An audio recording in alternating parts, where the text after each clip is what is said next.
नमस्कार शेतकरी मित्रांनो, कृषी अपडेटमध्ये तुमचं स्वागत आहे. शेतीविषयी नवीन अपडेट जाणून घेण्यासाठी व बाजारभावाविषयी नवीन माहिती जाणून घेण्यासाठी चॅनलला सबस्क्राईब करा आणि व्हिडिओ आवडला तर व्हिडिओला लाईक करा. शेतकरी मित्रांनो, कापसाच्या दरात आपण सातत्यानं वाढ होताना बघत आहे. चॅनलच्या माध्यमातून बघितलं तर गेल्या 8 दिवसामध्ये आपण बाजारभावाचा विचार केला तर कमीत कमी 800 रुपयाची वाढ झालेली दिसत आहे.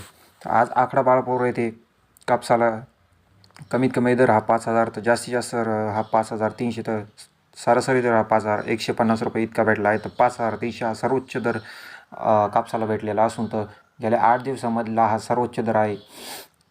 तर आत्तापर्यंत 8 दिवसामध्ये कमीत कमी 800 रुपयाची वाढ झालेली असून ही वाढ सातत्याने कायम राहणार आहे. चला बघूया आपण विविध बाजार समितीमध्ये कापसाला भेटलेले दर.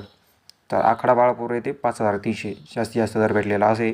तर पुढे बघू आपण यावल बाजार समिती आवक ही 314 क्विंटल, कमीत कमी दर आहे 4,050, जास्तीत जास्त दर आहे 4,510 तर सरासरी दर आहे 4,220. तर पुढे बघू आपण सावनेर बाजार समिती आवक ही 2,700 क्विंटल, कमीत कमी दर आहे 4,600 तर जास्तीत जास्त दर आहे 4,650, सरासरी दर आहे 4,650. तर ही विविध बाजार समितीमध्ये कापसाला भेटलेल्या दराची माहिती. तर अशाच नवीन अपडेटसाठी चॅनलला सबस्क्राईब करा आणि व्हिडिओला आवडला तर लाईक करा. धन्यवाद.